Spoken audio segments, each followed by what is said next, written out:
John Henry Bonham, Moby Dick.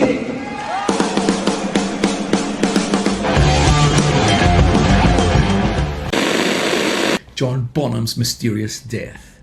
Did Led Zeppelin's drummer make a deal with the devil? Buckle up, this is crazy. September 25, 1980, a sprawling country estate. A bed, a silence. John Bonham, drummer of Led Zeppelin, gone.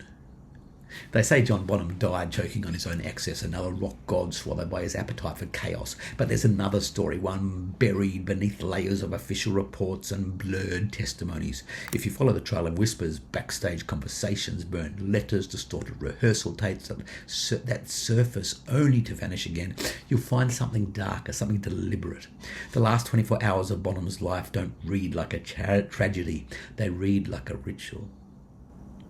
At 11:45 a.m. on September 24, 1980, Bonham arrives at Jimmy Page's Windsor house, an estate heavy with history and stranger energies. Among the inner circle, they called the place the Boleskine Echo, a reference nobody dared explain.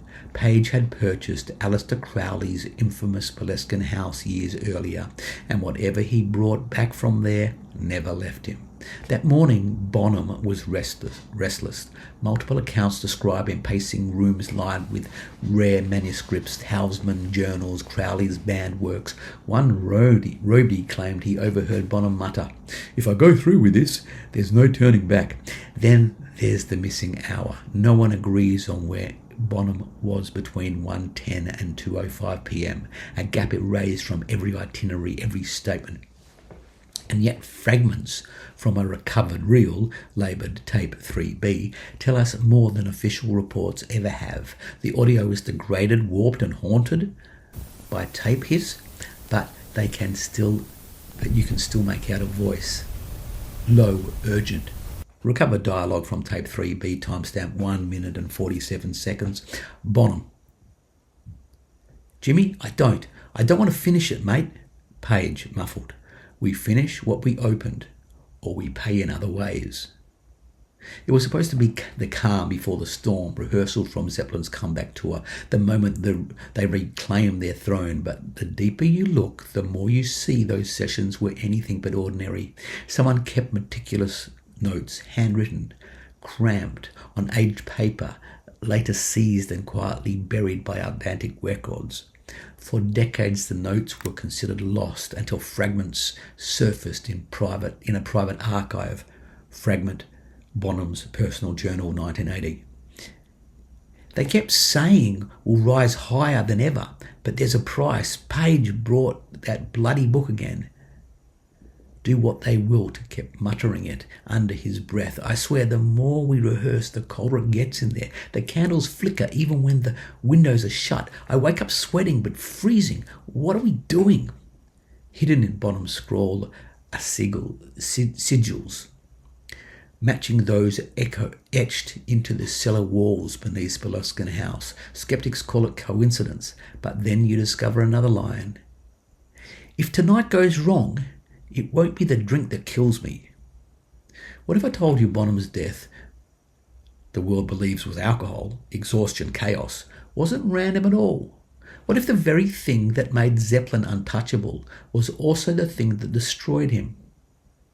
By late afternoon, the rehearsal tapes shift in tone. The grooves were fractured, overdriven, almost violent. You can hear Bonham's playing speed up unnaturally, like something is pushing him beyond physical limit. Page's voice cuts through faintly at one point, calm, deliberate. Recovered dialogue from Tape 3B, timestamp 2 minutes and 22 seconds. Page: "Keep going, Bonzo. Let it take you." Bonham: "Feels like something's inside my hands." When engineers digitalize these tapes years later, they notice frequencies embedded under 20 hertz, tones that the human ear can't consciously detect, frequencies linked historically to altered states, trance induction, and certain forms of ritual work. And here's where it spirals. A forgotten article from Melody Maker in 1974 contains a rare interview with Page where he admits owning Crowley's ritual manuals and experimenting with sounds as sigil. The official line dismissed it as artistic eccentricity, but insiders recall more. They talk about the sealed sessions. Late night, when the studio was locked, engineers sworn to secrecy, amps humming at impossible decibels, candles burning out one by one. Robert Plant supposedly walked out once, refusing to return. Fast forward 6 years, and Bonham's complaints grow darker. He tells his friends he can't sleep properly, and he hasn't slept properly in weeks, that his dreams are wrong. Then he hears backward melodies, even when playing nothing. Remember the backward masking hysteria? Parents claimed Stairway to Heaven hid satanic command when reversed. Zeppelin denied it fiercely, but forensic spectrograms from the master tapes, leaked anonymously in 2007, reveal reversed phonetics layered beneath the chorus. Among them, "Here's to my sweet Satan." Was it an inside joke or part of something deliberate? Here's the part the documentaries never touch. A private letter from Atlantic's head of artistic management in late 1980 mentions containment protocols. If the Windsor incident triggered media escalation, no official ever clarified what incident referred to. That letter was shredded before discovering, but not before someone archived the carbon copy.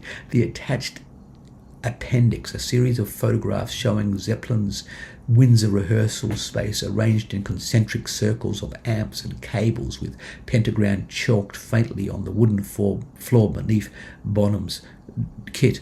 Now, skeptics point out that rock bands used occult imagery constantly in the 70s, fair, but combine the journal fragments, the suppressed rehearsal tapes, the carbon letters, the missing hours, and you start seeing something else emerge. By midnight, Bonham was gone. Official cause: preliminary aspiration due to excessive vodka consumption. But discrepancies in the coroner's timeline, plus testimonies from the crew, reveal his death might have occurred hours earlier than reported. But that's when we come back to tape 3B, because the last segment isn't about rehearsal, it's about negotiation.